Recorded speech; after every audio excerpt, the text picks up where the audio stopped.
Hi everyone, welcome back to Julia's story. Before we begin, tell us where you're watching from in the comments. If you enjoy this video, don't forget to hit like and subscribe. Sit back, relax, and let's get into the story. Rooftop glass held the city like a snow globe someone kept shaking. Wind pressed its cold mouth to my neck and tasted hairspray and nerves.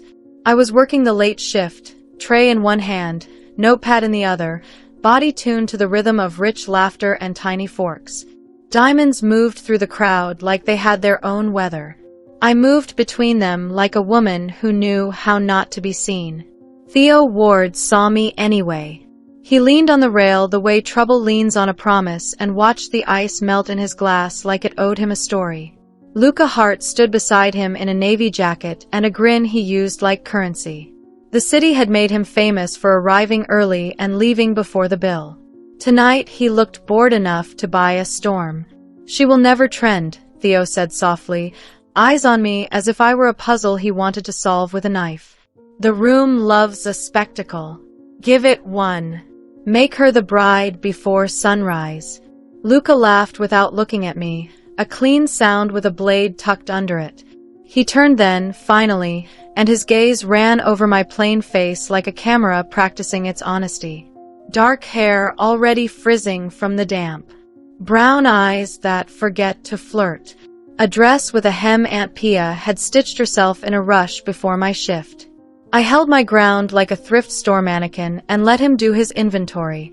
Theo flicked his eyes toward the bar. "5 figures if you can make her say yes before the moon drops," he said. 10 if you do it in a way the internet calls romantic. My tray stopped feeling light. My face stayed normal because I have learned to keep my feelings under the counter and serve smiles like coffee. Luca's attention pressed my ribs the way certain songs do when you do not want to dance. He cut across the deck to me on legs that had never missed a cab. People turned without meaning to. Cameras rose.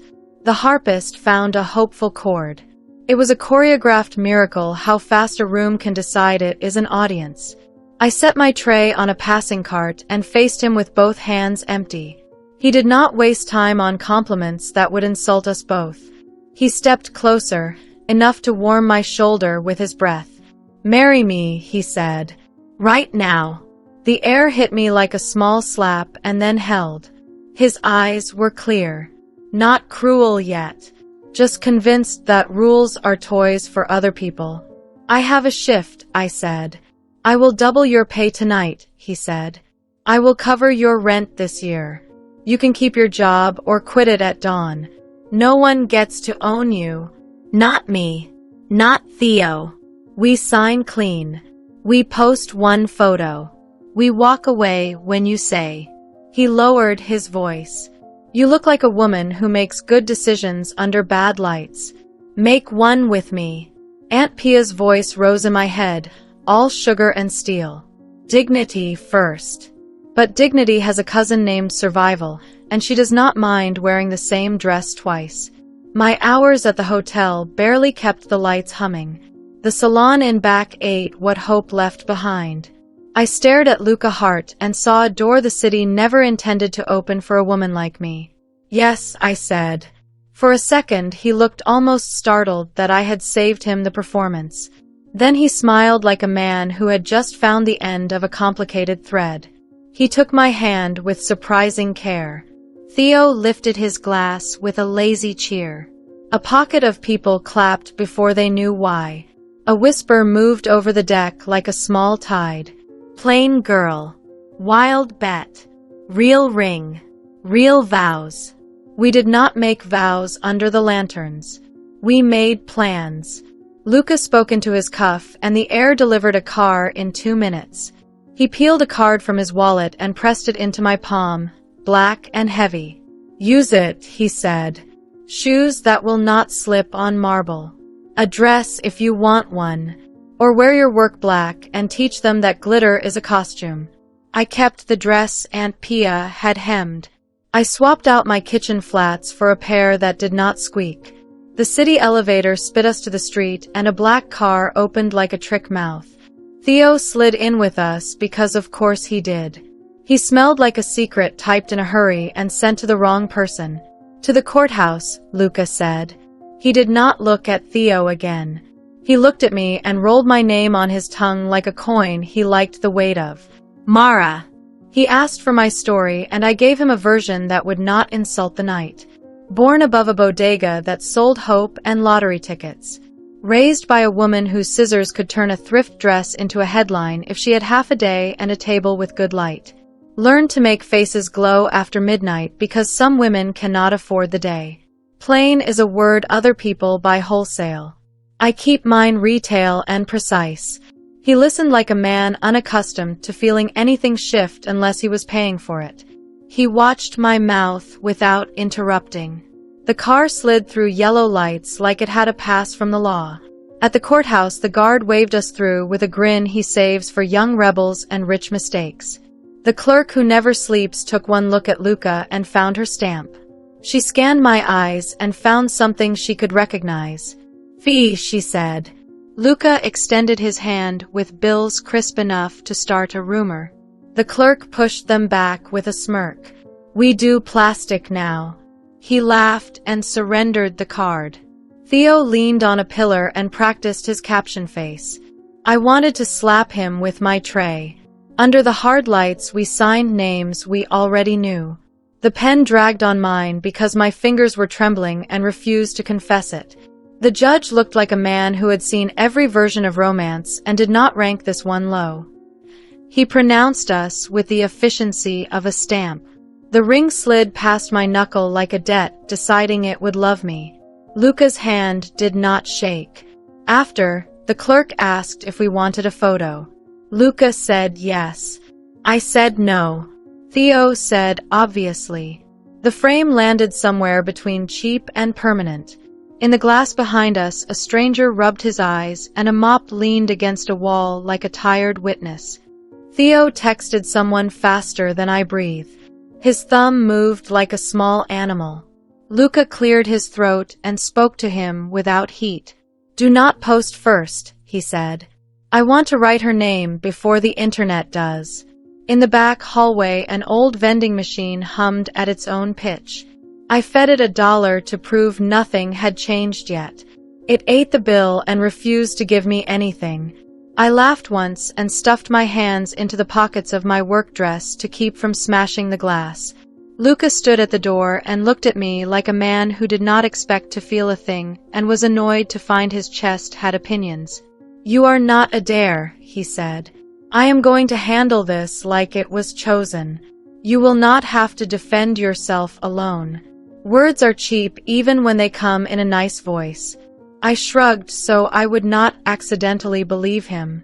Outside, rain started to pinprick the street like the sky had decided to fix the glitter ratio. The car took us back to the roof. The party had thickened. Perfume and gossip love late hours. As we stepped out, Evie Glass slid into focus near the champagne pyramid, all shine and practiced ease. The room thinned around her the way rooms do around people who know where the cameras are. She clocked Luca's jaw, then my ring, then Theo's smug mouth. Her smile did not falter. It adjusted like a price tag. Congratulations, Evie sang as we passed, and there was a hairline crack in the song that only a woman would hear. She touched Luca's sleeve with 2 fingers and let them fall in a way that told me where his nights had been. Theo clinked his glass and called for the room. Phones rose. A string of lights blinked a little too fast, like they knew how much this would cost. Luca glanced at me and waited for my nod. I gave him an inch of chin. He lifted my hand and held it up, a simple gesture that looked like romance and felt like a truce. To the bride who did not ask for glitter, he said into the mic, and to the dare that was never a dare at all. Applause hit the glass and slid down. The harpist tried to make it holy. Someone whistled the way men whistle when they want to believe in fairy tales with a tax bracket. In the corner, a phone screen glowed with a photo not taken here. A hallway, an elevator, a laugh I knew I would learn to hate. It flashed and vanished. Maybe a trick of light. Maybe the future clearing its throat.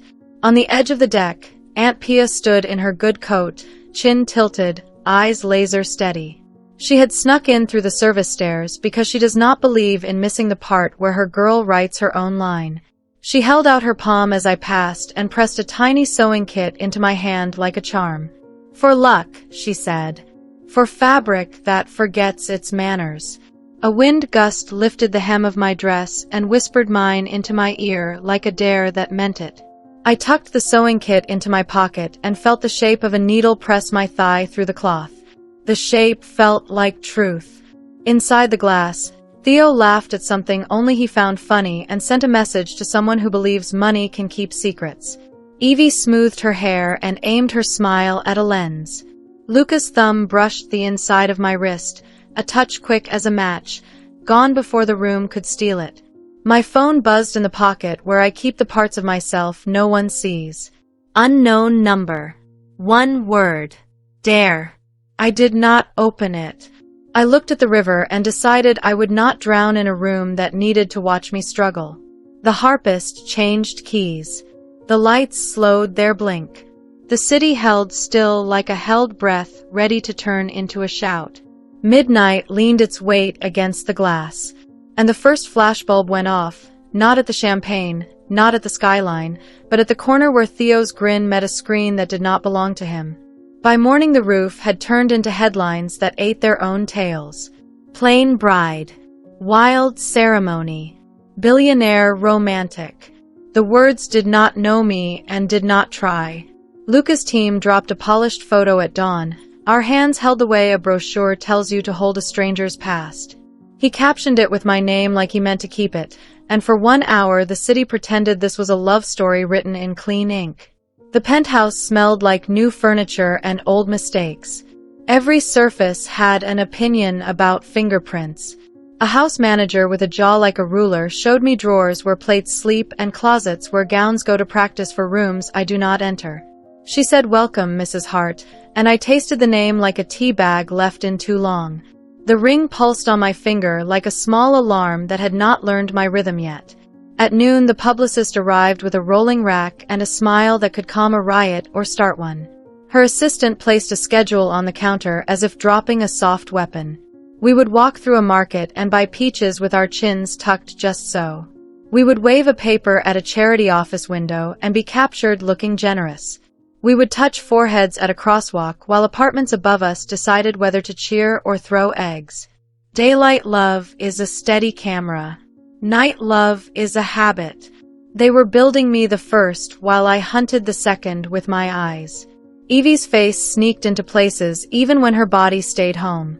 She floated by on a screen in an ad for something that establishes bone and steals hunger.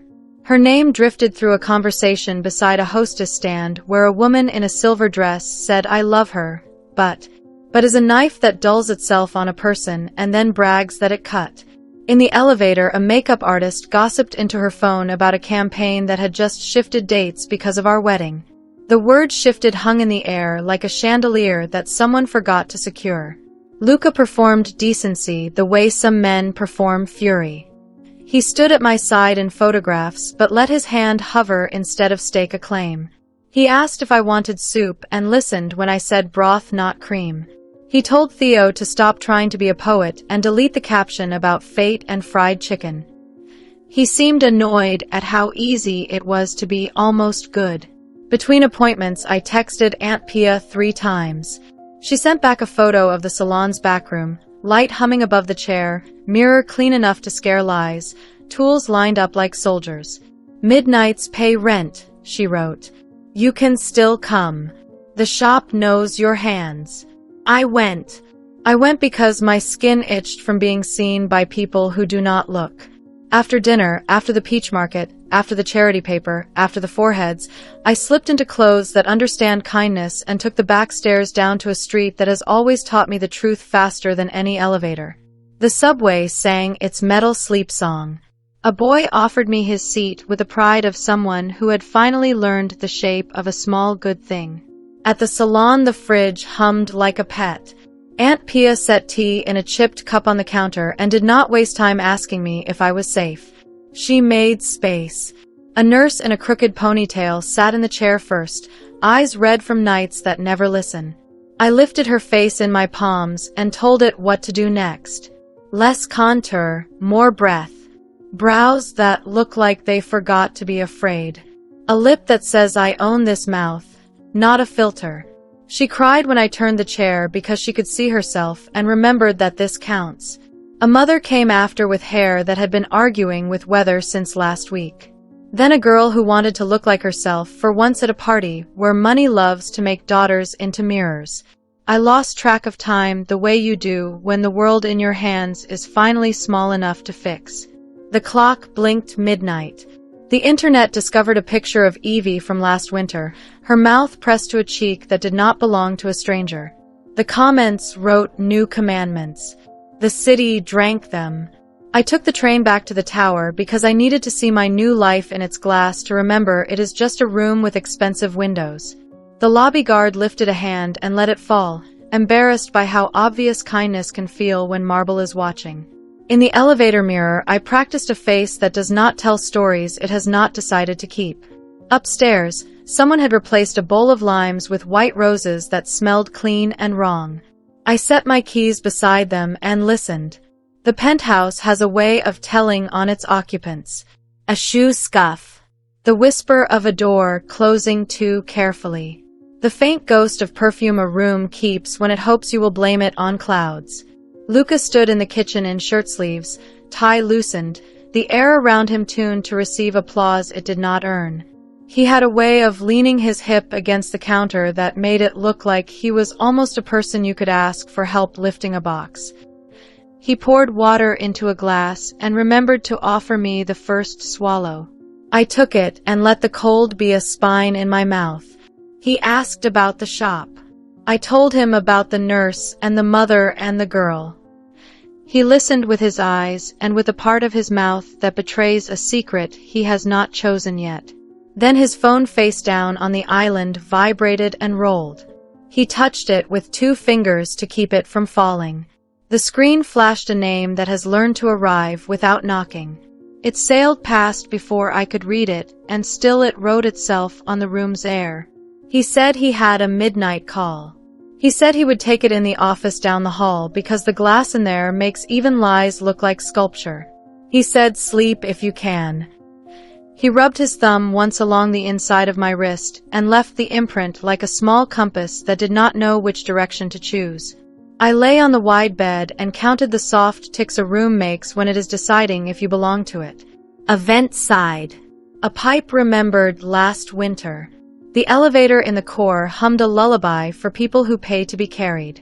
The office door down the hall closed with a respectful snick. Silence settled. At 3, a sound woke me that had nothing to do with a timer or a heater. It was the noise a body makes when it tries not to make noise. The kind that belongs to a woman walking on expensive floorboards in expensive shoes while trying to believe she is a ghost. I sat up slowly and let my eyes adjust to expensive dark. The hall light was off. The office light under the door line was a thin blade. The perfume on the air was not roses. It was a brand that has spent a decade teaching the city how to pronounce the word perfect. I stepped into the hallway and the blade of light sharpened my ankle. I did not call a name. I did not pretend innocence. I reached the office door and rested 2 fingers on the wood as if listening for a heartbeat. Luca's voice was a low murmur. Another voice answered, higher, amused. A laugh threaded through it like silk refusing to wrinkle. The laugh moved closer to the door. The knob turned. I stepped back into shadow and watched as the door eased open an inch. A slice of face. A slash of gloss. A familiar jawline learned in 100 ads. Evie's shadow crossed the threshold like habit.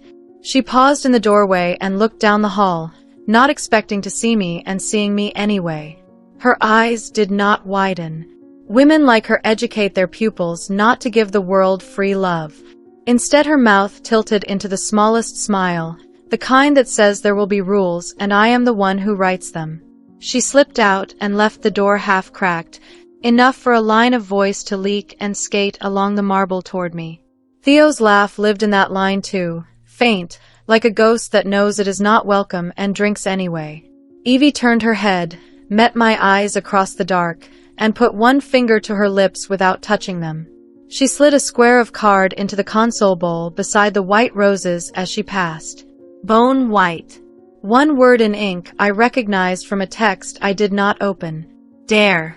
My phone buzzed in my pocket like it had been eavesdropping. A new message arrived from an unknown sender. No words. Only a thumbnail. A paused video frame with the gray hall of a hotel at the edge. I did not press play.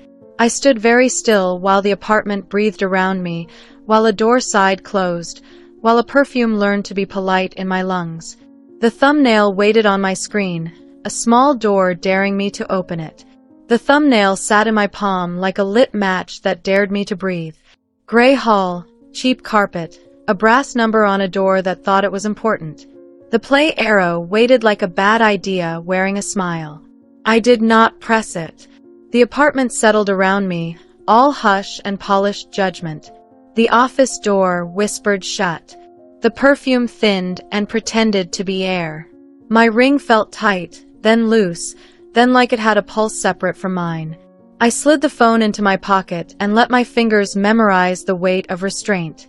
I made tea because motion is a spell. Kettle, cup, steam. Somewhere down in the bones of the building, a pipe sighed the way tired people sigh when no one is watching.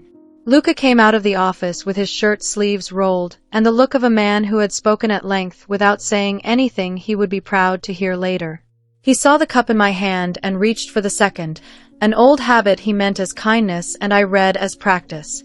You should sleep, he said. Long day tomorrow. Which part? I asked. The peaches or the part where the city checks if my face is marketable in the rain. His mouth tilted, a half smile with no home. He opened his hand as if to put it on my back and closed it before air could accuse him. He went to the fridge, poured water, set the glass down like a period. He did not say Evie. He did not say dare. He did not say my name in a way that would convince a judge. When he walked past me, his sleeve brushed my wrist. The contact was nothing, and it was everything. He went to the bedroom. The light under the door drew one line, then went dark. The apartment held its breath to see what I would do. I took the phone from my pocket and placed it on the counter. The thumbnail waited with terrible patience. I pressed play. Elevator camera. Grain salted the frame. A clock burned in the corner with the quiet arrogance of numbers. The doors opened on a hallway I did not recognize and never needed to. He stepped out first, profile turned, jaw careless. She followed, head tipped, smile a private currency. He offered a key card like a trick, paused for the joke they both knew, and slid it without looking down. The red light on the lock blinked once and surrendered. Then the part that made time slow. He looked up at the elevator's eye and did not flinch. Not shame. Not pride. Just the steady gaze of a man who has never paid retail for consequence. The clip ended on a frame where her hand curled in the fabric at his hip the way certain women cling to sumptuously staged disasters. The time stamp did not lie. Last week. Not last year. Not a rumor with dust on it. I replayed it once, then again, as if repetition could turn truth into inventory. It did not. I sent the file to myself and 3 places that would keep it even if a phone learned to drown. Then I put the cup in the sink and rinsed it slow. The water ran cold and clean and told me nothing. In the morning, the internet wore a sweet face and a sharp tongue. The polished photo from the courthouse bloomed and bloomed. The caption did fine numbers. Brands typed me into their search bars and decided whether to love or ignore. Evie reposted an old shot of a skyline with a heart that tried very hard to be neutral. Theo posted nothing, which is louder than anything he says. Luca moved through daylight like a man selling calm to the sea. He stood in doorways and let cameras sow his patience onto me. He palmed a peach at the market and pretended to learn its weight from me. He let a toddler in a stroller fist his tie and smiled without counting clicks. He answered a question from a woman with a mic and did not raise his voice. He was almost good. Almost as a blade that cuts both directions. Between stops, I texted Aunt Pia.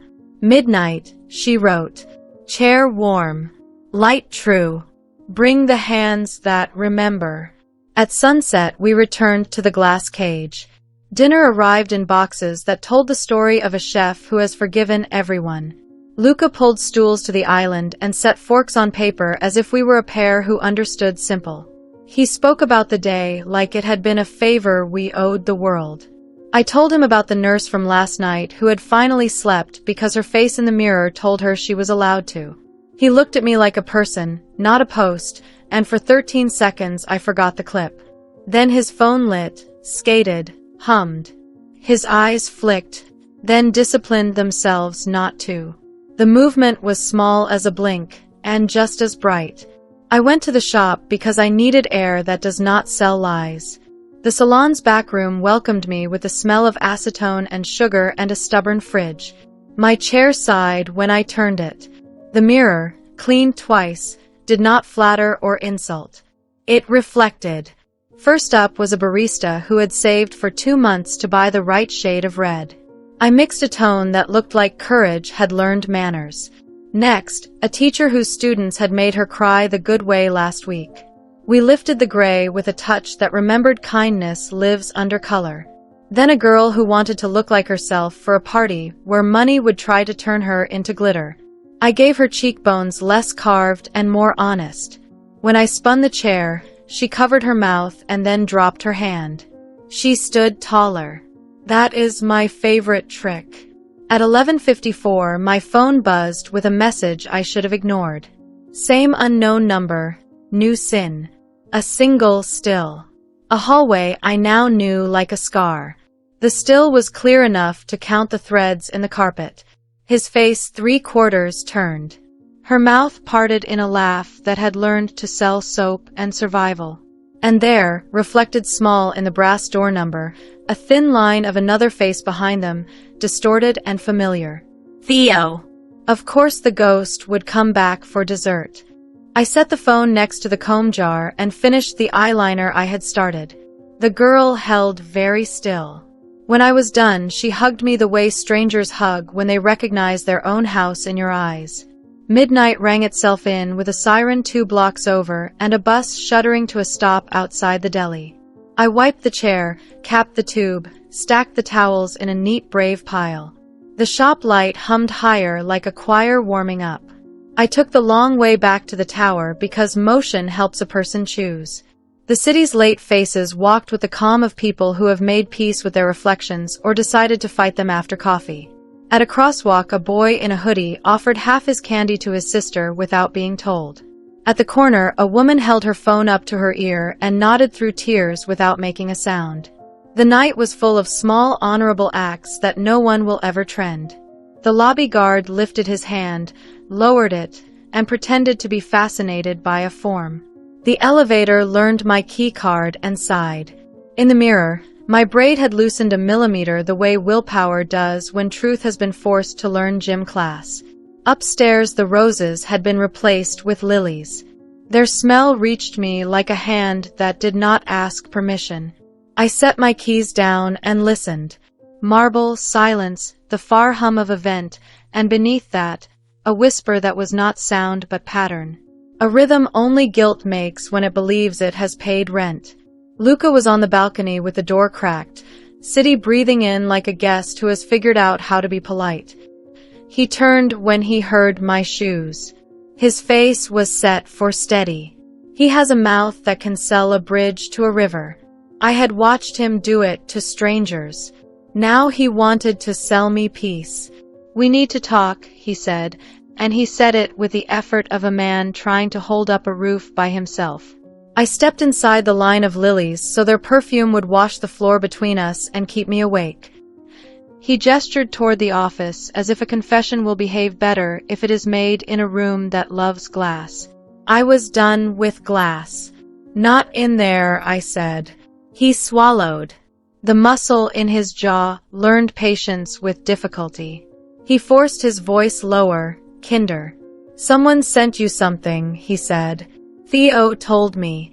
He told me he would fix it. It is old footage taken out of context. It is not the story you think it is." He said the sentence as if he could talk me into a more convenient decade. He did not mention the timestamp. He did not ask me what I had seen. He asked me to choose a softer fact. I walked to the island and opened the cutlery drawer and took out the cheap steak knife that had been thrown in with a set of heavy names. I pressed the blade flat to the counter and watched the metal find the reflection of my mouth. "Old," I said, and tasted the lie before I fed it to him. I held up the phone and let the date glint like a blade. Last week. A hotel that rents silence by the hour. A man who knows where the camera is and looks anyway. A woman who never flinches. Theo's face in a number the brass loved too much. "Do not tell me it is old." He did not reach for the phone. He put his hand on the back of a chair as if it were a throat he could soothe. He exhaled once. The sound came out like a hinge that had been forced. His eyes met mine and held, and in them I saw a boy in a navy jacket laughing at the idea of consequence and a man in shirt sleeves starting to understand the price of breath. "I am sorry," he said. It was sincere. It was useless. The knife on the counter did not move. He took a step and stopped when I lifted my hand. He lowered his voice further until it found something like real. "There was a dare," he said. "I took it because I was stupid and proud and tired of feeling like a passenger in my own life. I thought the wedding would be a storm I could control. Then you opened your mouth and the world did not know what to do with the weather. I did not expect you to make me want to be the person I keep pretending at. That does not excuse any of this. It is what I have." The apartment was too quiet to forgive. The lilies were too loud to forget. I slid the blade back into the drawer so I would not be tempted to dramatize pain I could channel better standing up. "I will not be a stunt," I said. "Not for him. Not for you. Not for a woman who sells perfection and keeps receipts." He nodded, relief and fear fighting for the same seat. "We will fix it," he said. "I will talk to Theo. I will talk to Evie. I will talk to anyone you want. You do not have to stand there while they cut you into a story they can swallow."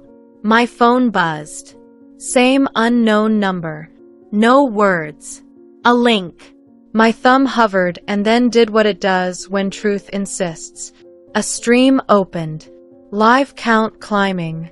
The hallway clip, now cleaned of grain and ready to be fed to a morning that was ravenous. The caption under it was one word that tasted like metal. Dare. The view count snapped upward in ugly little jumps. The comments poured like oil.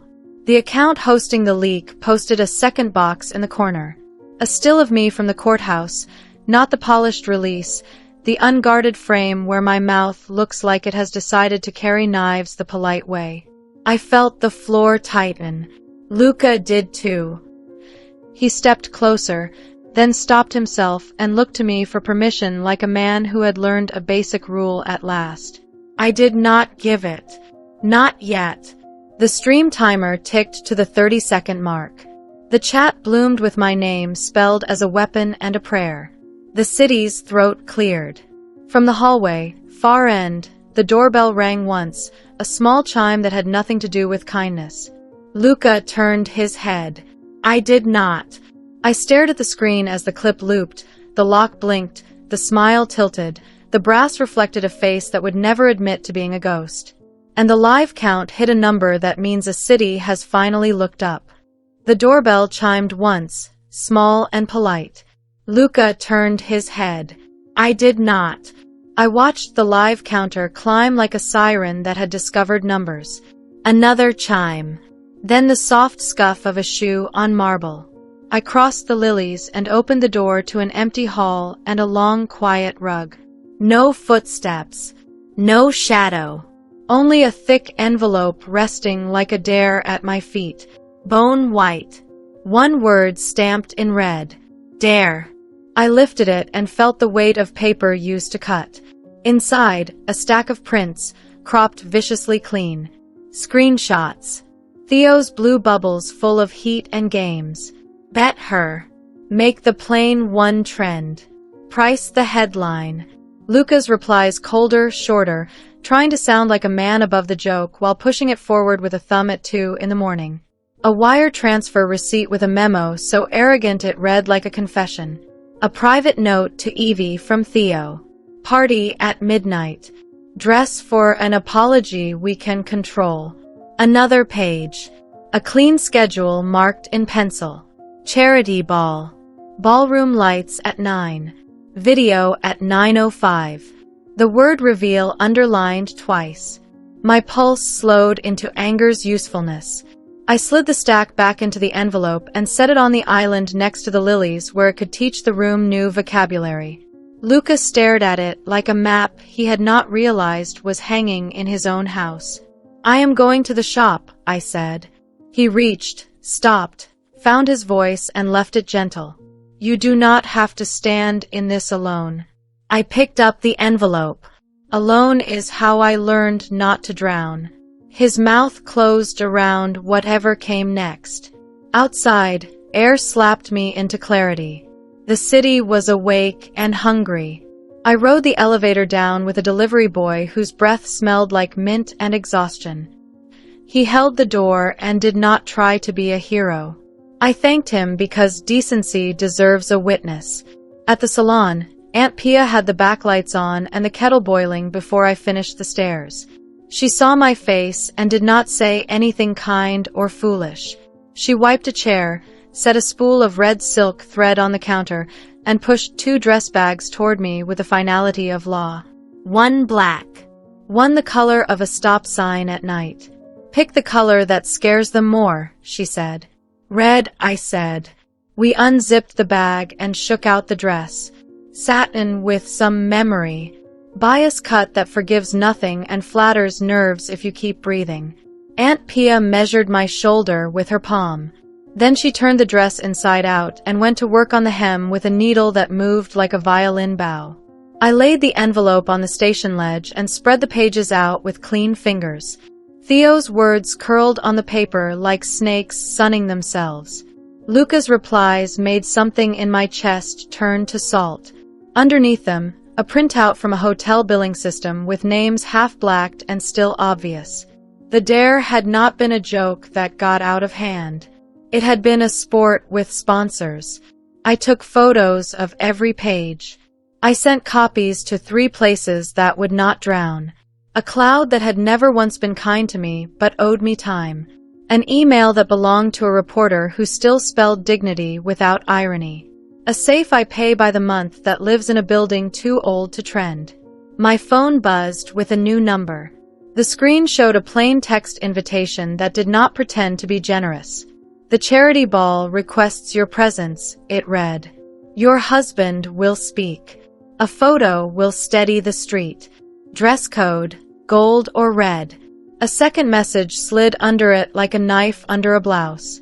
Evie, no name needed. Come, she wrote. I want the room to see the person they tried to price. Aunt Pia snorted when I read it. When peacocks send pity, it means they are practicing fear, she said. She held the hem toward me and pointed to a neat line of stitches the color of a secret. I built you a pocket in the seam. Big enough for the envelope and a breath. Strong enough to run if you must. We fitted the dress. We added a hidden strap in the bodice because satin can be treacherous when a woman intends to survive. I braided my hair low, tight, pinned with the old comb Aunt kept for me in a tin marked with tape. She lined my eyes for film, not flash. No glitter. Only light. What hurts? She asked, finally. I told her. The edits, not the clip. The bedding, not the kiss. The part where a friend found ways to make harms look like content. The part where a man who could have said no chose a game that cost less than his watch and more than my name. She threaded the needle, bit the end clean, and tied a knot that would outlast a night. Make a promise, she said, Not to him, to yourself. Then obey it when the room starts to roar. The promise settled in my mouth. I will not let them turn me into a stunt. I will not let my anger become their show. I will choose the moment. I will own the sound. At 8, Luca called. I let it ring. At 8:10, Theo texted 3 balloon emojis and a single old photo of me delivering drinks under the same roof where he had seen me last night. I blocked the number and saved the image to burn later. At 8:15, Evie dropped a final line that tasted like copper. Wear the red. It will make them honest. There was no heart. We left the salon at 8:20 with a dress sewn into allegiance and the envelope stitched to my hip where only a fool would reach. The subway roared past on an upper track and rattled the bones of our street. I hailed a cab because my feet needed to arrive as if they were not used to running. The hotel glowed like a cinematic lie. Gold planters, men with earpieces, a carpet with a pattern designed to hypnotize conscience. Flashbulbs taught the lobby how to feel important. An usher peeled me from the general line without asking how I liked my name and led me through a side corridor that smelled like lemon and panic. Backstage, the ballroom had 2 versions of itself. The glossy stream with strings on one side and the heat and knives on the other. The kitchen doors breathed truth in and out with every swing. I held to the heat long enough to remember who I am. A busboy struggling with a tray almost tipped a pyramid into legend. I steadied my end, met his eyes, and saw the relief of a person saved from a story he would never live down. Evie appeared at the threshold between worlds with a smile toned down to human. She looked at the red, at the hems fall, at the set of my jaw, and flicked a speck from my shoulder with the intimacy of an enemy who respects her work. They will try to sell you a mercy, she said, low. Do not buy it. Try not to bleed in pretty shapes. This city will frame the blood. I waited for the weight of insult under the words. It did not come. Her gaze slid to the edge of the stage where a screen slept under a curtain and a tech checked a cable twice. She nodded at it like a person who has seen a map and knows the road is bad. Luca found me in the wings with a breath I recognized from the night he asked for my name without asking for my story. He reached. I did not give him a hand to take. Our eyes held and argued, quiet as a fight over a kitchen table where no one wants to wake the child. Theo floated in on a ripple of cameras and grin. He slapped Luca's shoulder with friendship shaped like ownership and pitched his voice to the rafters so microphones could catch it without work. Tonight we heal, he announced to nobody and the internet. Tonight we love louder than gossip. A stage manager in black counted down with fingers that had learned patience. 10, 9, 8. I slid the envelope deeper into the hem and felt the weight settle against my thigh like a decision. The ballroom dimmed to gold. The string section found its sugar. The screen behind the stage flickered and warmed.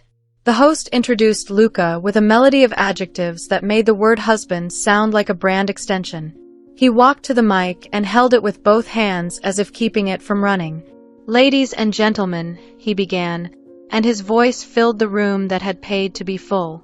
Behind him, a tech reached for a switch with a grin he had not earned. Theo lifted a flute.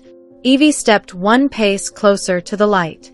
I stood where satin and muscle met and chose not to smile. The screen woke, and the first frame landed. Not peaches, not ribbon cuttings, not charity. A hotel hallway. Gray, brass. A key card glint, a laugh that did not ask for forgiveness. The room inhaled as one body. Theo's grin widened into a weapon. Luca turned half toward the shock and half toward me. The harpist missed one note and made it sound like art. I shifted my weight, felt the envelope tug in the hem, and braced my throat for a mic that was about to die on cue but would not be needed. The clip rolled, the crowd leaned, the lie got loud. And the host, somewhere in the dark, called for security with a voice that told me exactly how fast the room was about to become honest. The first frame hit like a slap. Gray hall. Brass plate. A key card blink. A laugh too smooth to be sorry. The ballroom inhaled as one animal and forgot how to breathe out. Strings stumbled and recovered. Glassware rang a nervous little choir. Security fanned from the rear like weather in black suits. The host hissed for calm and showed his teeth to a mic that was already lying to him. Theo lifted his flute, grin bright as a fire alarm. Evie did not move.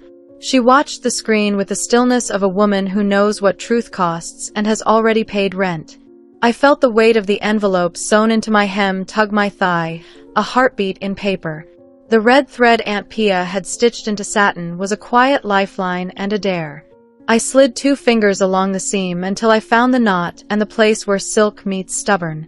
Luca turned half toward the screen, half toward me, split open between the mess he made and the bridge he wanted. He reached, stopped, remembered, and let his hand fall. That small restraint was almost tenderness. Almost is a dishonest friend. The clip looped. The laugh returned. The brass number flashed, cruel and ornamental. The room began to murmur in vowels, that low soup of hunger and pity. I stepped forward into the spill of light at the foot of the stage. Theo drifted to intercept with a toast face, all good intentions and gasoline. Our bride would like to say a few words. He purred into a mic. The sound cut clean and bright. All eyes swung. I took the mic and the ballroom's temperature. Heat. Rumor. Shame sharpening its teeth. I lifted my chin. The mic died. A soft pop. A hiss. Then nothing. The silence grinned. Theo spread his hands, innocent as a matchbook. The tech at the board stared at his screen like a boy pointing at a fire he did not set and desperately wanted to keep. Fine, I said, but I said it with my body. I set the dead mic on the rail and wrapped my fingers around its cold stem like the spine of an animal that used to be dangerous. I breathed once from the belly and found the voice Aunt Pia taught me to use when a room pretends not to hear. You will not make me a stunt. It went out into the gold air without electricity and still reached the front rows. People who actually listen leaned forward and brought the room with them. The back tables stilled, that hush that arrives when a crowd discovers its human settings. Behind me on the screen, Luca's hand lifted to a lock and the red light surrendered again. A woman laughed in a hallway I was never supposed to see. I felt the seam at my thigh and made the choice. Kitchen, I said to myself, and then out loud to the room because secrets rot and commands survive. You want the truth. You will find it where the heat lives. Security moved. The first man in black approached with a face that wanted to be kind and had a family that needed a paycheck. I reached for him, quick as a coin trick, and tapped his sleeve to draw his eyes to the hem. I need a blade, I said. The small ones you give to people who cut tape. Now. He hesitated exactly as long as decency allows. Then he palmed me a thin hotel knife from a tray at his hip, steel that knows ribbon and lies. I turned my hip, slid the blade into the seam, and felt red silk give with a sigh. The pocket opened like a mouth. The envelope slid free into my hand, bone white, heavier than any jewelry in the room. The front row gasped because they love craft and cannot help themselves when they see it. I held the envelope high, not like a flag, like a receipt. Inside is why the screen keeps lying, I said. Theo flinched, then remembered to grin. Evie tilted her head by a grain. Luca's throat moved once the way a man swallows when a verdict is already on the table. Security found their instructions again and fanned to box me in. A hand rose from the press pack near the stage, a reporter with ink on her fingers and a name I knew from the stories that still respect verbs. Her eyes asked a question that was not for the internet. Do you want this now? She mouthed. Not yet, I mouthed back. Theo broke. He stepped up, cheery as a trap. We are among friends, he said to the room. Friends do not make a feast of private pain. Let us give the happy couple a moment to breathe. He reached for my elbow the way owners do when they have forgotten they rented. I shifted and his hand caught air. I pivoted so the kitchen doors filled my sightline. Heat puffed through the gap like the only honest weather. The busboy from earlier saw me anchor and set his feet to hold a tray that wanted to panic. We traded a nod that was more binding than a contract. I slid the envelope under my forearm as a housemaid might carry linen. I tapped the dead mic twice for rhythm and spoke to the city because the city had come. A dare is not marriage, I said. A kiss is not consent written in a clause. And a house built on public lies is not a home. I will not bleed for this room in pretty shapes. I will not let your cameras salt my wounds. Someone clapped once, a wrong lonely sound, and stopped. A woman in gold near the aisle lowered her phone and let her jaw unclench by an inch. Evie stepped one pace into the light and put her palm out toward the tech. "Do not cut," she said, low, and the boards froze under her heel. Luca lifted his mic, found it dead, and kept his mouth shut rather than shape noises the room would sell as mercy. The restraint cost him. Good. Let it. I turned, skirt catching my calves like a live thing, and headed for the kitchen. Security came with me because their jobs require choreography.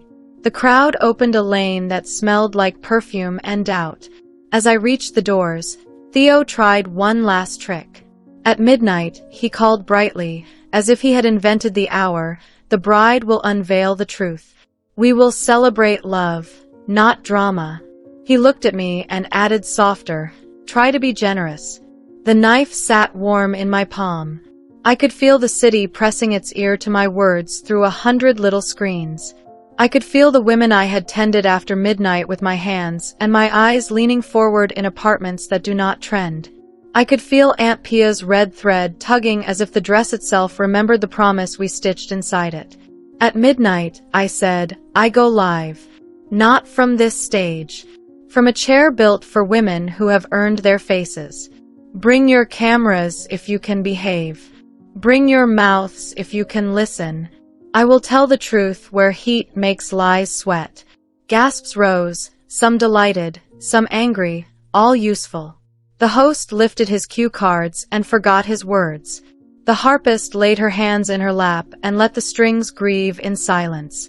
Evie smiled, small and indecently real, at the idea of a room that might finally hear something unfiltered. Luca took one step, not to stop me, to be near in case the hallway tried to eat me. That step will take him years to earn back. I let him have it now because it did not cost me my name.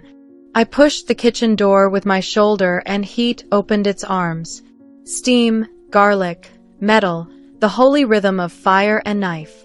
A line cook shouted corner with a joy that felt like rescue. A dishwasher sang to himself under the thunder of plates.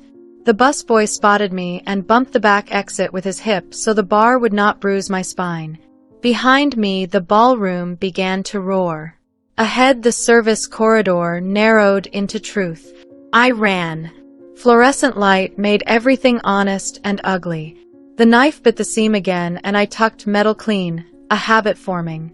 Feet pounded behind me, not a chase, an escort. Someone called my name like a friend learning it out loud for the first time. My phone buzzed in the envelope with 2 messages at once. Aunt Pia. Chair warm. Light true. And a stranger. Your stream key. Use it. We will hold the trolls at the gate. Halfway down the hall, the freight elevator grumbled and then opened like an old throat clearing. I stepped in. The security lead stepped in. Luca reached the threshold and stopped the way a man stops at a door he has not earned. The lead looked at him for instruction. Luca shook his head once. It was the bravest thing he did all night. The gate jerked down. The elevator coughed and started. As we dropped, a figure slipped through the closing gap like light leaking from a cracked jar. Theo. His grin gone, eyes hard. You will burn us all, he whispered. I pressed the envelope to my ribs so the paper could hear my heart and did not give him the mercy of a reply. The gate rattled. The car shivered. The doors below were about to open on loading dock night, an anonymous air and choices I could live with. A sound rose from the ballroom above. muffled by floors and money. Not applause. Not booze. A sound that means a room has remembered it is made of people. The elevator thumped once and stalled.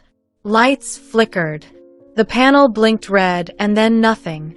We hung there in the building's throat, between spectacle and steam, between the slow applause of money and the fast mercy of kitchens. Theo smiled into the dark like a man who loves malfunctions. I closed my eyes, found the red thread with my fingers, and tugged. The elevator hung in the building's throat and breathed hot metal. The panel died, then coughed, then quit. Theo's grin sharpened in the dim like a knife that wanted a stage.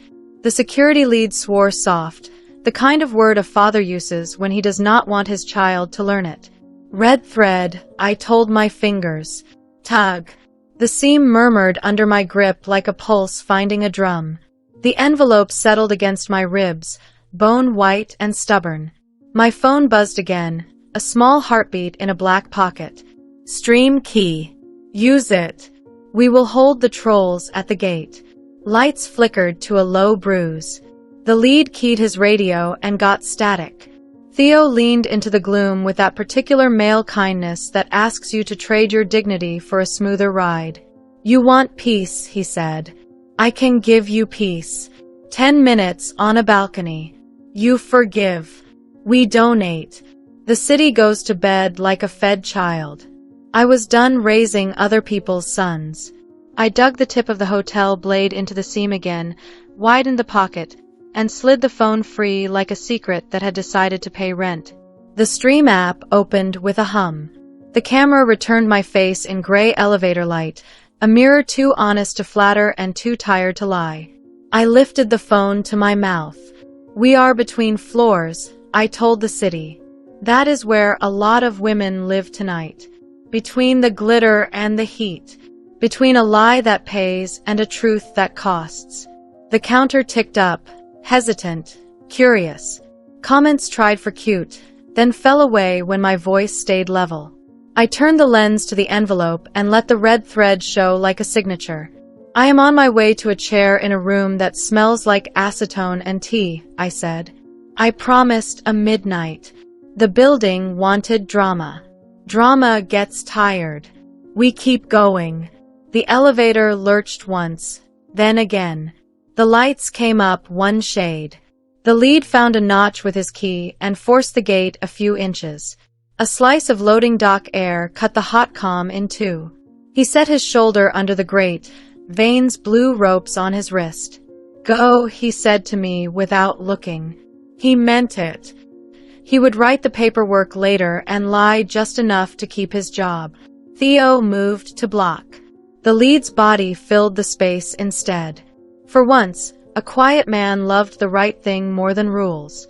I slid through, satin whispering like a promise, envelope tight against my side. Concrete greeted me with the relief only ugly floors know how to deliver. The dock smelled of diesel and mercy. A busboy from the kitchen jogged the rear door with his hip and grinned like we were sharing a heist. I kept the stream at my chin, shaky frame and sincere audio, the kind that teaches people what live really means. We hit the alley. Cold threw needles at my collarbones. The car Mateo had left for my escape slept where we had planned. The driver sat up, startled, then opened like grace. We tore out into streetlight and questions. Sirens braided 3 blocks over. The river breathed. My hands steadied around the phone because action is the only calm I trust. At the salon, Aunt Pia had already turned the sign and brewed something dark enough to bless. The back room was a square of light in a city that rarely offers squares. The old mirror waited with the generosity of a woman who has seen still worse. A line of women sat on folding chairs with coats on their laps. A nurse with night in her eyes. A mother with a baby on a sling and a face that needed 10 minutes and a room that would not scold her. A girl in a thrifted blazer who did not believe her mouth could look like it belonged to her. You sure? Aunt Pia asked me, which is her way of saying I will stand between you and whatever is coming. I angled the camera wide so the world could see the quiet army. I propped it on a stand with a rubber band and faith. The counter on the stream climbed in little bursts and then in a surge like a train finding a hill. No filters, I said. No lies. Sit. Breathe. Tell me one thing you want to see when you look at yourself. The nurse asked for rest. The mother asked for forgiveness. The girl asked to look like her voice sounds when she sings alone. I started with powder where the skin wants mercy, not shine. Cream where bones can carry light. Brows not carved, coaxed. Liner that draws a small road to the right kind of attention. Lip that says, I own this mouth. Comments flooded and hiccuped and tried to be cruel. The mod team I did not deserve smothered the worst ones until they drowned. Somebody pinned a sentence I did not write. Beauty that tells the truth is not plain. It is specific. The nurse looked in the mirror and forgot how to apologize.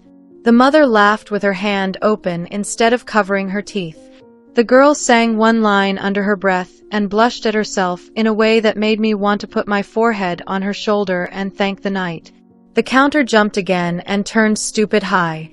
A split-screen request tried to barge in with a logo and a sponsor. Declined. Another request from a handle too pretty and too perfect to be anyone but her. Evie. I glanced at Aunt Pia. She cut a thread with her teeth and raised one brow. Your house, she said. Your rules. I accepted. Evie's square opened with her face in gentle light and a bare lip the color of a secret told right. No diamonds. No lashes that could swat away a man. Just a woman who knew how to make a frame behave. I am here to be quiet, she said. For once. She lifted her hands to show them empty. No product. No pitch. Only this.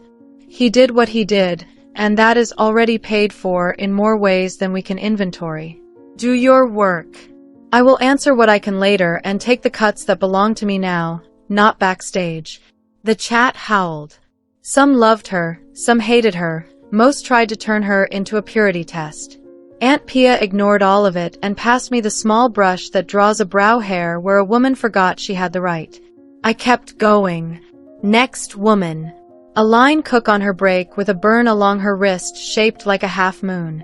She asked to look like the kind of person who gets a real day off. I gave her cheeks that admitted heat and eyes that refused to be tamed. When she grinned, the comment flood changed temperature. This is the internet's only honest religion. Watching a face remember itself. In the middle of the fourth set of lashes, the door banged and 3 men with branded jackets pushed in with a case and a smirk. Promotion, not security. They wanted to plug their lights and their mics and turn my chair into a stage they could own. No, I said, without looking up. 2 letters kept small to keep my hands steady. One of them laughed. Contracts, he said, and showed me a badge with a logo that thinks it can buy air. He pointed to the lens. We go where the numbers go. Aunt Pia reached under the counter and pulled out the broom she uses as a staff when the shop is busy. She held it like she had trained with better weapons and raised her chin at a degree that made childhood return to my lungs as a force. Out, she said. My girl is working. You want a show? Go find a chandelier to cling to. They actually hesitated. The mod team started pinning their company's phone number and the names of the people who own it. The men backed out with offended dignity, which is to say none at all. The nurse came back in from the stoop because she had been crying in private and was not ashamed of it anymore. She hugged the mother and did not explain why. The girl in the thrift blazer lined her own lip and did it steady. The chat turned oddly quiet for a minute, the way a crowd hushes when humans start doing something that deserves silence. I spoke while I worked, not to sell, to translate. This is not about making yourself look expensive. It is about refusing to apologize for the way time sits on your skin. You do not owe symmetry if the story on your face is honest. Do not let any room turn your mouth into a lesson it does not respect. The counter went from stupid high to a number that made the platform sprain its wrist. Dings piled up like hail. Donations for the shop. Groceries for the mother. a sleep fund for the nurse, a tiny scholarship for the girls' music school application. I wanted to cry, and the eyeliner stopped me. That is the only legitimate reason to love a waterproof promise. The shop bell rang again. Luca stepped in with his hands open where the stream could see them. He had no coat, no tie, just the look of a man who finally arrived at a place he does not own and knows it. The chat split like a river around a rock. Names. Blame. Please. Rage. I did not look at the screen. I looked at the next woman. She was shaking and trying to hide it. I made space for him the same way I make space for a chair I need to move. He stood in a corner where he could be useful and not loud. He handed water without offering advice. He cried once and wiped it with the back of his wrist like a boy who had learned late to be humble. The camera caught none of it because sometimes the right things have the good sense to stay small. Evie spoke once more, her square now dull on the edge of my attention. She said the sentence people will cut me in half for later. He is the one who owes you, not me. Then she signed off before the room could eat her alive with its performative knives. Midnight pushed past us, stubborn and bright. The stream refused to quit. My hands did the fifth face, then the sixth. The city stopped being a feed and turned into a room, a complicated, sweaty, generous room that is loud because it wants to keep you awake long enough to be kind. The door opened again. Theo's shadow fit the floor like a stain. Then a man behind him filled the frame. Not security. A lawyer with a jaw made to speak fines. Papers in a sleeve. Intent in his eyes. He smiled at the camera without looking into it. Then at me. Then at Luca. He raised the folder and said in a voice built for lobbies and winter, "You are live on a stream that violates 3 contracts and a restraining clause you did not know existed." A hush snapped across the chat, a sound like glass denying it is about to break. Aunt Pia tightened her grip on the broom. Luca took one step and stopped because he had learned last hour how to check with my eyes first. I felt the envelope against my ribs like a second heart. I put the brush down. I turned my face to the lens so a million strangers could read it without a filter. And I said the one sentence that would convince half the city I had lost my mind and the other half that they were finally awake. I faced the lens and gave the city my line. No contract can buy my silence about harm. If your paper says my pain is content, your paper is trash. The lawyer's smile faltered by a grain. Theo shifted so the logo on his jacket angled toward the lens, a reflex he could not kill. Luca stood in the doorway with his hands open where the stream could see them, jaw set like winter. I slid the envelope onto the station ledge and broke the seal on camera. Red thread kissed bone white. The chat went hot and then strange, a wave pulling back before it hits. "This is the dare," I said. Not a rumor. Not a cute story for brunch. The bet. The money. The instruction to make me trend. Names blacked where a mother would not want to see them. Numbers left where the lie needs a price. I fanned the first page. Blue bubbles full of heat and games.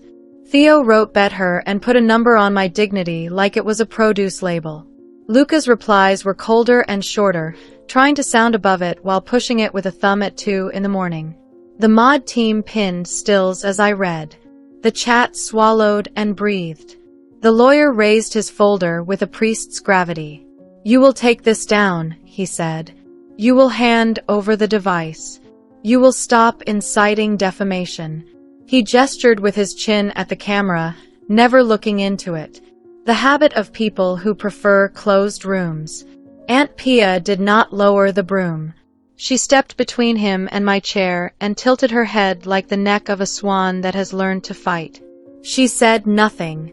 The chat said plenty for her. Evie rejoined in a small square, no diamonds, eyes narrowed as if she were finally reading her own script. "Do not touch her," she said to the lawyer. "You file your papers. The city is filing its memory." Theo leaned into frame, voice dropped to soft for me alone. Make your point and stop before you scorch the shop, he murmured. Sponsors feed mercy to small businesses when wives behave. I turned the next page. The wire receipt with the memo that read like a confession cosplaying as banter. The charity ball schedule with reveal underlined twice. The hallway still where the brass number reflected a slim third face just behind the kiss. The stream chat flooded with that image and wrote its own caption. He was there. He knew. He laughed. Luca stepped to the only corner where he could be useful and not loud. He held cups. He handed tissues. He kept his mouth shut while I used mine. That is not nothing. That is also not enough. The nurse from the first hour reached for my hand off camera and squeezed once like a pulse check. The mother bounced her baby in the sling with a soft song. The girl in the blazer whispered, "I am not afraid," under her breath and made it true. The shop felt like church if church remembered how to let women preach. The lawyer tried the front door of the internet. He lifted his phone. He made calls in a winter voice. He spoke the names of men who think they own clouds. He asked for takedowns and got delays. The platform hiccuped, recovered, hiccuped again. The counter climbed as if spite had learned to count. Luca moved toward the lens once, a step, no more. He placed his palm where the frame would catch it and said one clean sentence to a million mouths. "I did this," he said. "I took a dare. I lied with a smile. I broke a woman's peace. Do not pay me with applause for confessing. Pay her with proof that you heard her." The lawyer flinched. Theo stared like a gambler watching a partner fold a winning hand. Evie said nothing. Her mouth tightened into the shape of a woman who can finally stop pretending to be the only adult in the room. The salon door rattled. A courier's helmet poked in and a small box slid across the tile. He did not enter.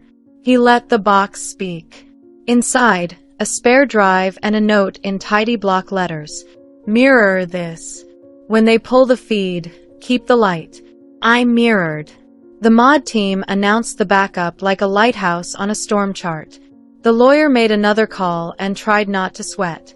The chat pinned the judge's opening hours from a user who works the desk, a small mercy from a big building. I closed the envelope on camera and slipped it back into the seam Aunt Pia had built into the red. "We end this hour on our terms," I said. "We go to the bench in the morning. If anyone touches this shop tonight, every page drops in a place you cannot buy." A crack raced through the lawyer's comm and stitched itself back up. He lowered the folder a fraction. He was learning. It made him late. I ended the stream with a simple line. "Midnight is over. Women need sleep. If you learned anything, tip the shop, pay a sitter, forgive your own face." Silence. Then the platform's soft end chime. The room felt large and small at once, like a chest after a long cry. The nurse hugged me hard enough to fix my spine. The mother pressed a kiss to my temple. The girl asked if she could sweep the floor because kindness lives in brooms. We let her. The lawyer left with his papers and a plan to come back in daylight. Theo stayed. He waited until the door shut behind the last client and the kettle clicked to tired. He planted his hands on the counter and bent close, voice friendly, eyes vicious. "You just turned a storm into a lawsuit," he said. He slid a card across the laminate. "The studio at 7. You can clear this. You can bleed pretty and we all live. If you do not show, we bury you under the thing you love." He tapped the broom with a knuckle. "The shop. The chair." Aunt Pia took the card, read it, and slid it into the trash. Theo flushed once like a boy caught scribbling. He looked at Luca and waited for permission that did not come. Then he left a sentence behind like a small bomb. "She will forgive you on camera or she will vanish under content." The bell jangled on his way out. Rude, loud, wrong. I took the long breath that hurts before it helps. I folded the cape. I wiped the mirror. I washed my hands in water hot enough to sting. Then I turned to Luca. "Subway," I said. He did not argue. He grabbed a coat that did not fit his brand. He put the sign to closed. He killed the shop light and made sure the broom stayed by the door. We walked to the station under a sky that finally remembered how to be black. The city at 2 has its own mercy.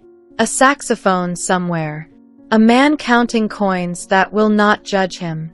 A girl asleep on her brother's shoulder, safe for one ride. On the platform, I stood on the tile where the heaters leak warmth like guilt.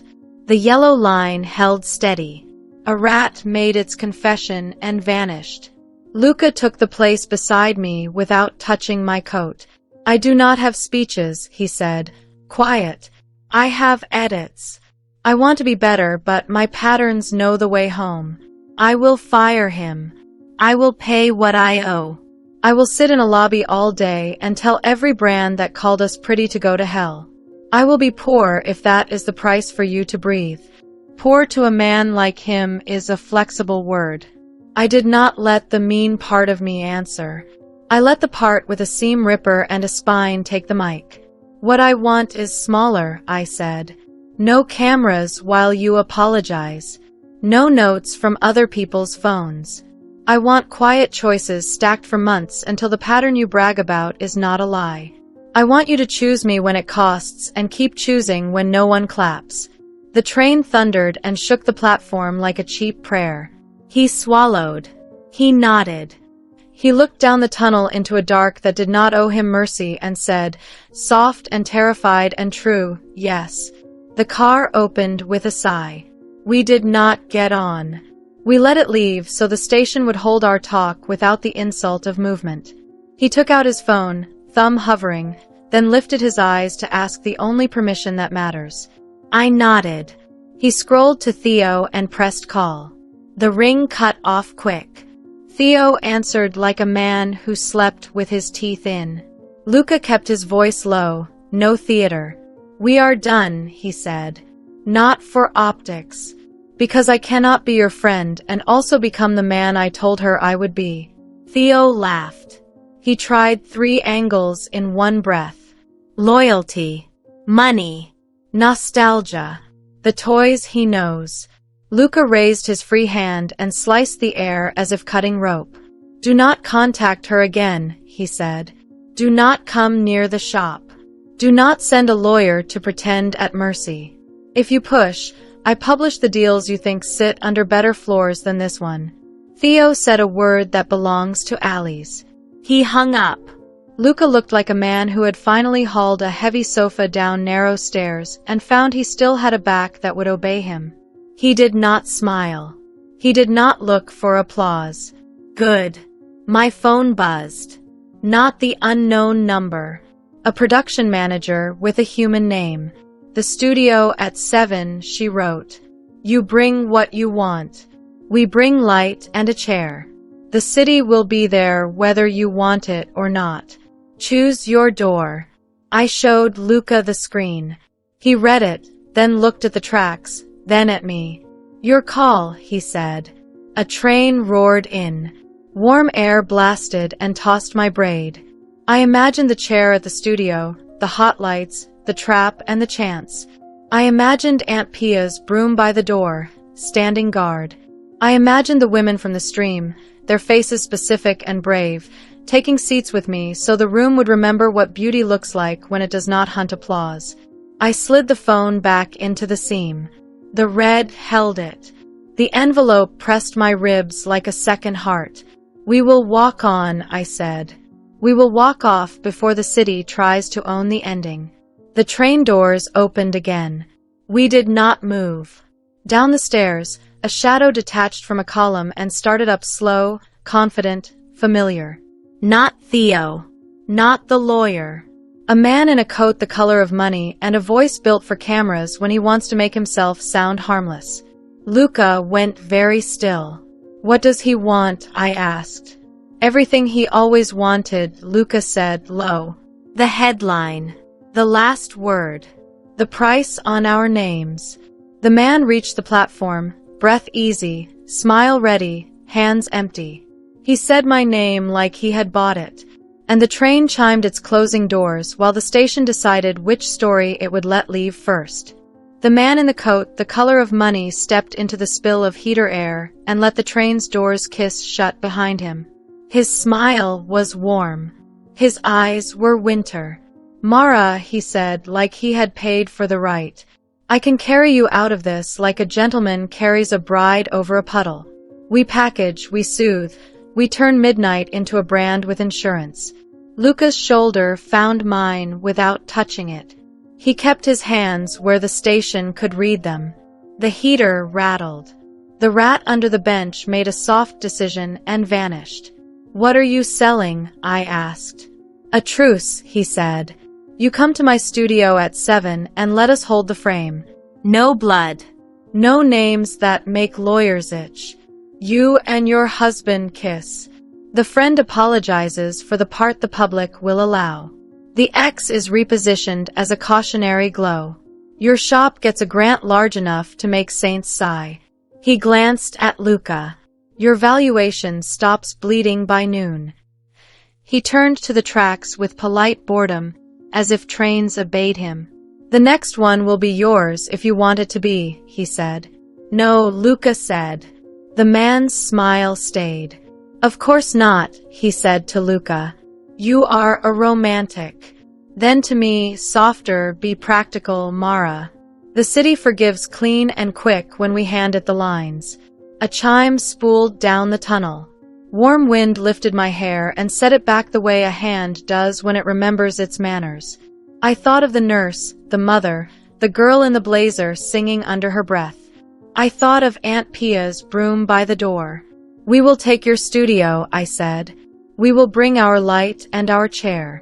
You will not touch the story. You will not cut the mics when my voice refuses to be pretty. And we will leave before your applause decides it owns us." He measured me. He liked women who fight with wit and mascara and then go home quiet. I was offering steel and a deadline. He nodded, because men like him say yes when the wind refuses to kneel. 7, he said. He drifted away, already rearranging furniture in a room that did not belong to him. The train roared in purple and heat. Luca's jaw set. We did not get on. We stood a minute longer in the honest draft of the tunnel and let our bones remember they do not owe marble. At dawn the shop was a clean promise. Aunt Pia swept hair from last night into a tidy hill and saluted me with her broom like a general with a better uniform. We packed the red into a garment bag and the envelope into the seam the needle had blessed. We took the chair. The mirror. The light that hums, because stage lights lie and we do not. At the studio doors a guard eyed the rolling case and the old mirror and then me. You bringing your own weather, he said. We build our own roof, I said. Backstage smelled like powder and fear. A producer with 2 white teeth tried to lead us to a soft green room. I kept walking toward the stage. Fans clicked alive. Cables sighed. The big red sign waiting above the screen looked hungry. The man in the coat met us at the mark with a nod that could pass for respect in a pinch. He pointed to a couch built for confessions. I rolled my chair center. The tech frowned and then shrugged, because half the city had already tuned in for something else. Evie materialized in a dark suit, no gloss, hair pulled like work. She did not touch me. Good. She took the seat far left where a person goes to be useful without demand. Theo stood in the wings with a smile like a flu. The lawyer unfolded himself near a palm and rehearsed his winter voice to the plant. Luca took the corner they save for husbands who are ready to be better in public. He looked at me once. I kept my face for myself. He looked at the man in the coat, at the mic, at the red sign above the lens. He kept his mouth shut. This finally he knew how to do. The countdown fell through the room. 5, 4, 3. My heart and the light found the same drum. We went live. The host did his polite song. The city wrote my name with too many hearts and too many knives. The man in the coat smiled at the lens like a man who has never had to earn a breath with his hands. The camera drifted toward me the way a tide pretends it is not choosing. We brought a chair, I said, before their script could start. The shop cannot be here, but its rules can. I set the envelope on the station ledge they had dressed as a coffee table. I propped the mirror so the studio could see itself looking at me. Then I turned to a woman the producers had found in the lobby because they love neat arcs. She was older than the demo. She had come in for a tour to kill a lonely hour and ended up in makeup that wanted to erase her. Her name was Teresa. Her hands shook. "Sit," I told her, and she did. The camera tried to leave. I held it with my eyes. "Stay," I said, and the city stayed. "No filters," I told Teresa. "You say what you want to see, and we build it with the truth." She wanted to look like she had slept. She wanted to look like she could ask for a raise. We lifted the shadows, not the bones. We gave the mouth its own light. We let the gray at her temples shine like a medal that has earned its ribbon. While I worked, I spoke. A contract cannot buy silence about harm. A dare is a game until a woman bleeds. The internet loves a before and after because it wants to skip the work. We are the work. The man in the coat tried to cue the package with a discreet chop. The screen behind me stayed dark. Somewhere a tech broke a tiny rule on purpose. Theo rolled his shoulders, waiting to pounce when the room hiccuped. Evie sat very still, hands folded, eyes on Teresa like a person choosing a side at last. The lawyer held his folder like religion. I finished Teresa. I spun the chair. She saw herself and her mouth fell open and then closed in a straight line that meant she had found the version of her she could take into a manager's office without asking permission. The city quieted. It is the only trick that ever works on a crowd. Let a person recognize herself and watch the noise learn manners. "Now," I said, and lifted the envelope. It was never a cute story. It was a ledger. I fanned the pages once. Texts. Receipts. Times. A clip the city has memorized and pretended it did not. The people who will sue me for this know where to find me in daylight. I will meet them there. I will not do it in the dark. The host attempted a soft interruption. I handed him a page and kept the rest. "Your show does not get to own my blood," I said. He swallowed and found commercial break envy in his eyes. The man in the coat touched his earpiece and received a no from somewhere he had expected a yes. Luca stepped forward one pace and spoke to air. "I am not here to be forgiven," he said. "I am here because my patterns made this mess and I will do the work when the cameras go home." He looked at me, not at the lens. He kept it short and he did not cry. Small mercies count. The lawyer lifted his folder at last. He said the word defamation and it hung in the lights like dust. The audience did not hear him. They were watching Teresa smooth her own hair and sit taller. I turned to the city and gave it bone. Tonight you saw a woman look like herself. You saw a dare priced and named. You saw the man who took it, and the woman he took it with, and the friend who fed the fire. You saw a shop with a broom by the door keep its floor for women who need 10 minutes of honest light. The man in the coat made the motion that means rap. His smile had cracked by 1 polite millimeter. "Good. We leave now," I said. "Send your tips to the nurse who stays awake for a stranger's child. Pay for the mother's sitter. Buy Teresa a new suit if she wants one. Tomorrow I will stand at a desk under bad fluorescence and file the paper that keeps this honest. If these men want to fight, they can meet me in that light." I rose. The mic did not dare to cut. The camera tried to follow and the tech let it, but the shot went soft, the way streetlights do in rain. Evie stood. She pressed a card into Teresa's palm and murmured that her phone would answer tonight. Not because of a brand. Because one woman should call another first. Theo stepped into my path with a practiced plea. I sidestepped.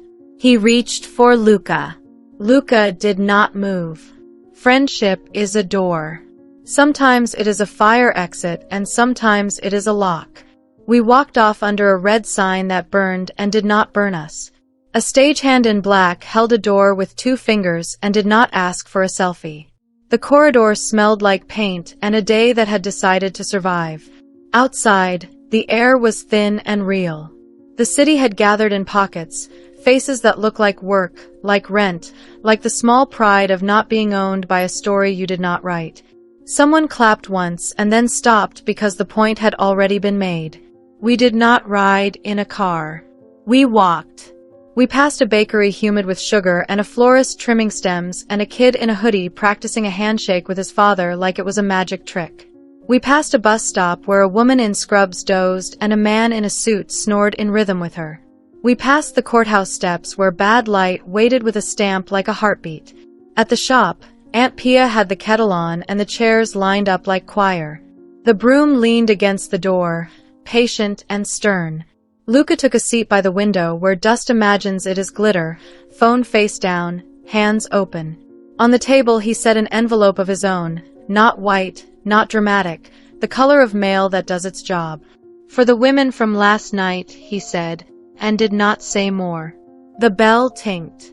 Teresa stood in the doorway under a morning that had not picked a side. Her shoulders were squared. Her hair was hers. She looked like a person on the way to a desk that owed her more than it had planned to give. My chair is ready, I told her. She sat. I lifted the comb. The scissors found their tiny song. Out on the street, the city took a long breath and let it go. The door swung again. Not a camera. Not a lawyer. A little girl in a blue backpack peered in, eyes wide at the lights. Is she a princess? She asked, staring at Teresa. No, I said, and the mirror caught the smallest smile crawling up my mouth. Better. And the scissors kept moving, neat and sure, while the day learned how to behave.